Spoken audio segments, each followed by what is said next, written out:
Today I'm going to be doing a demonstration on the sous vide cooking, S-O-U-S-V-I-D-E, where it uses, I have an ANOVA one here that I got for a present for my kids recently, and it attaches to the side of the pot, and you don't have it right to the bottom, but then there's a fill line that the water's supposed to be somewhere between the minimum and the maximum. And so today I'm going to be doing a steak, and it's a little bit over the 1 inch. It's probably 1.5 inches, nice steak. And what I'm doing is I'm putting a little pepper on it. I'm gonna rub it in, a little sea salt, and I'll do the same for the other side as well.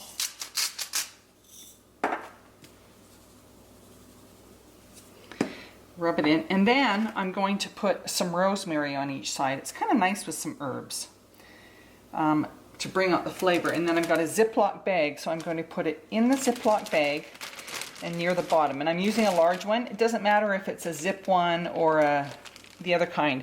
And then you immerse it. I'm not closing it yet, as you can see.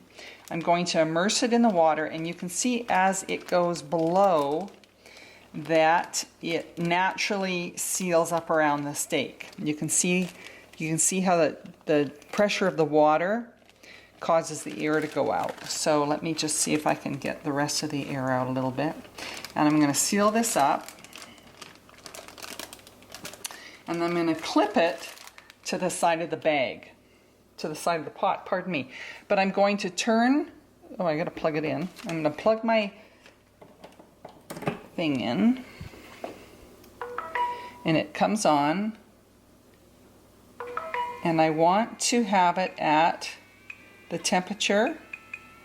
I'm going to have it at 130, and I'm going to cook it for just over an hour. So it's started now, and I can put a timer on it.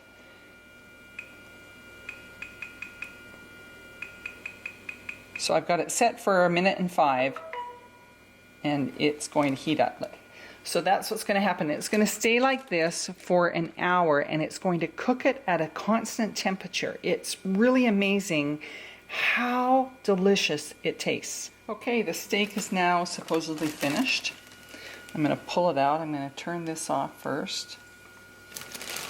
I'm plugging it, and you can see, well, I don't know if you can see, but it's in a bag, it's warm. It's been cooking at about 130 for an hour. Take it out, and it's kind of a gray color. If you look at it, I don't know if you can see that. Let me just double check. If I hold it up to the camera, you can see it's kind of got a gray color. But the fat is cooked, and the steak is cooked. Now what I'm going to do is I'm going to blot it. Now I'm going to heat up a little bit of coconut oil in a pan, because I like coconut oil. And I'm going to let it nice and hot. It's not the best pan. Ultimately, if you have a cast iron fry pan, it works great for searing your meat. But this one should work okay. So I'm going to sear my meat. You can do it in butter too, and then take the butter and put it over top of it, and it's quite nice.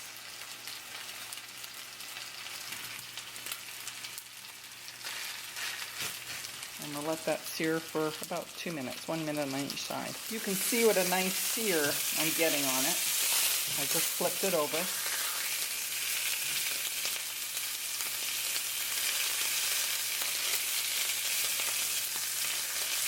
Some people do this with a blowtorch. I don't have a blowtorch. But I find a hot pan works. I don't like the smoking, obviously, but here we go. That ought to do it. Nice on that side too. I'll put it on my plate, which I have here. Isn't that a beautiful looking steak? Let me put this one over here. Like that. Let me get the focus on here. And let me use a steak knife and cut into this wonderful. There we have it. Let me cut off a piece here.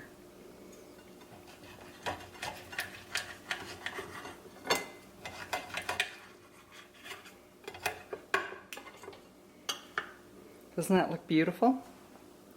And there you have it, sous vide. It really, really makes your meat taste so wonderful. And it's great for keto or Whole30 because having that extra fat on there is part of that diet, and it just tastes divine.